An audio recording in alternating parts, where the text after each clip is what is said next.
Hi, this is my lab 2 on projectile motion. So the purpose of this lab was to analyze the trajectory of an object in projectile motion.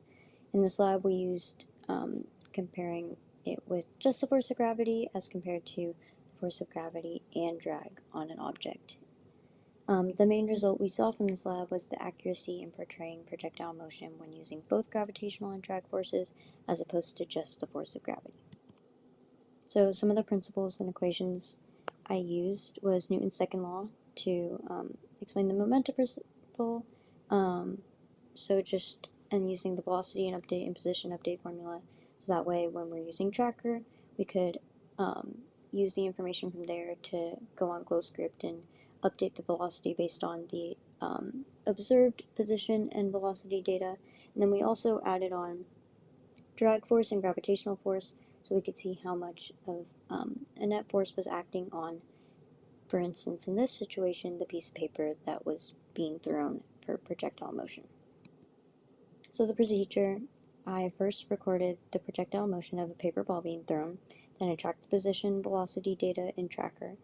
Then I used GlowScript to create two computational models of the paper ball's motion, with the drag force being the manipulated variable. And I did that by using calculations from tracker, and then I compared the data. So the system and the surroundings, obviously the system was the paper ball, and then the surroundings was the table and the earth.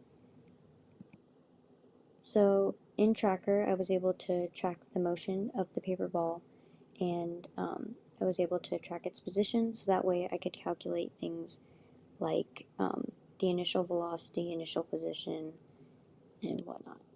So as you can see here, I calculated the initial position, the initial velocity for the x component and y component, and you can see how I used that to update my code.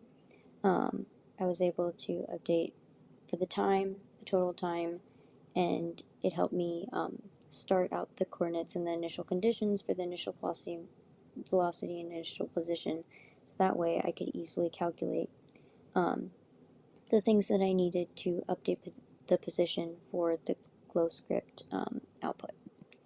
So as you can see, on the top we have it without drag, and the bottom you have it with drag. So B was our manipulated variable, which helped us see when it was 0.0, that was no drag, and the new drag we used to match it closer to my observed data.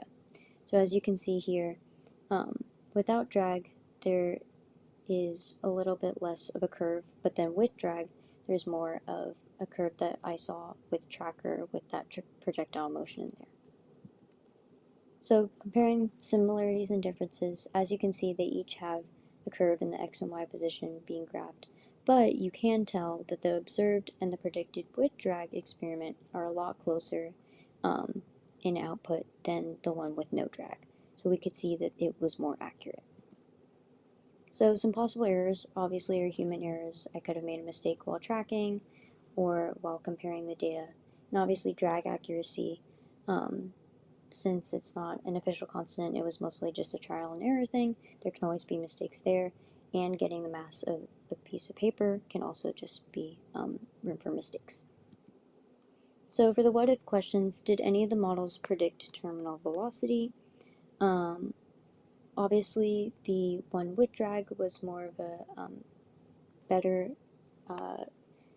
predictor of terminal velocity. As you can see, there's a little bit more of a plateau there, which showcases terminal velocity. Even though it's not as evident, you can still see how it flattens out a little bit on the right here, which is the one with drag, as opposed to the one without drag, where it's pretty deep and straight and constant. What if you threw a ball straight up in the air? The time would obviously be longer. As you can see by the equation that was used, the formula shows that the larger or y initial velocity means it takes longer for gravity to bring it down, and since it's with the same initial speed, the initial velocity would just be much higher, while the x velocity would be 0. So in conclusion, we can see that a gravity-only model is fine for regular objects, but if we want more of an accurate representation, you must account for also drag forces to accurately predict projectile motion using Newton's second law.